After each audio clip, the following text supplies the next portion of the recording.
Hello, everybody. It is Sandy Hinnom, and today I want to talk about identity. Now, yesterday we talked about habits, and we talked about kind of what makes up a habit, what kinds of things can we do. So, habits are just behaviors. But today I really want to talk to you about identity, your identity. Who Habits are not only just, oh, this is what I want to do. Habits are also about who we want to be. Like, who are we becoming? When we're choosing habits, it also lets us know what we believe ourselves to be.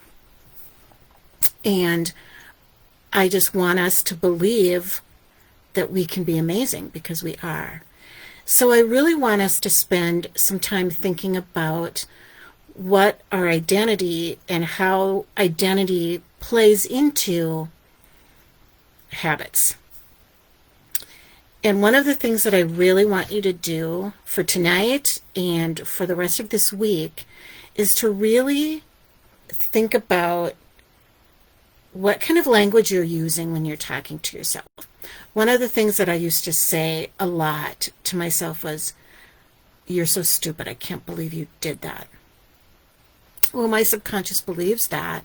So then it would go out kind of into my environment and pick ways, pick experiences, pick habits that proved that I was stupid. And so once I started telling myself, stop, that's not true,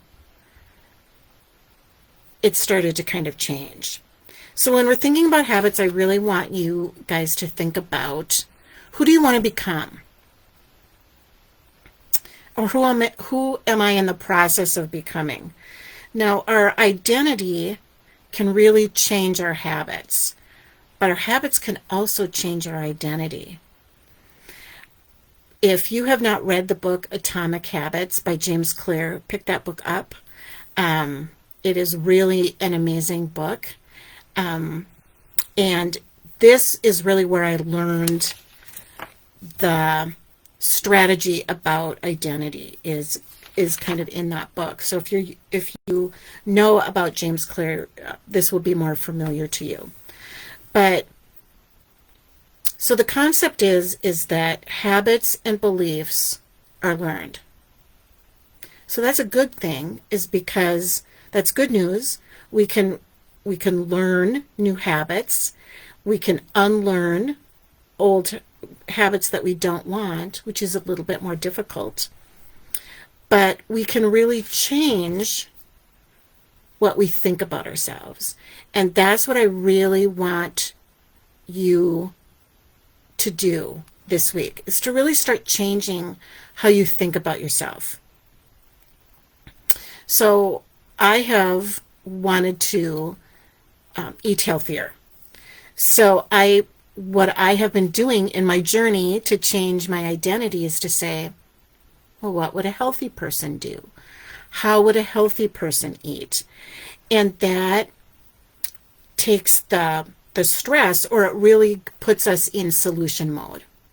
So rather than being worried about, oh, how am I going to be on this diet, which we don't want to say that, or how am I going to do this?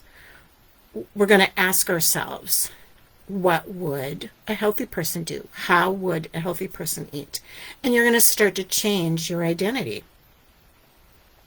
So the first thing when we're thinking about identity is I want you to spend some time thinking about what kind of person you want to become.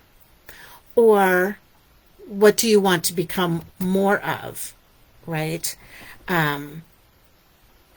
Think back to the word of the year. If last week we talked about the word of the year. If you've picked a word of the year, and think to your word of the year. Is that what you want to become? And then the second step is go about proving it.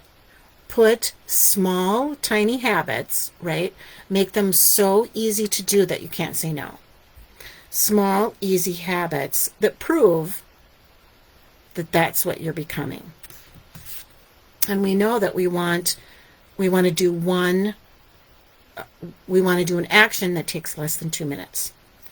So embrace that habit as your new identity, and cherish that part of your identity. When you're thinking about who am I becoming, embrace that. Let's not use it as a way to punish ourselves, or we want to embrace it, and we want to cherish that new piece of our identity. Everybody's probably heard this. Our thoughts become our words become our beliefs become our habits, and our habits become our reality. So every action or every habit that we put into our lives is a vote for the person that we want to be. And so let's put habits that are into place that are really uplifting that identity that we want to become. Habits really start to teach us to trust ourselves.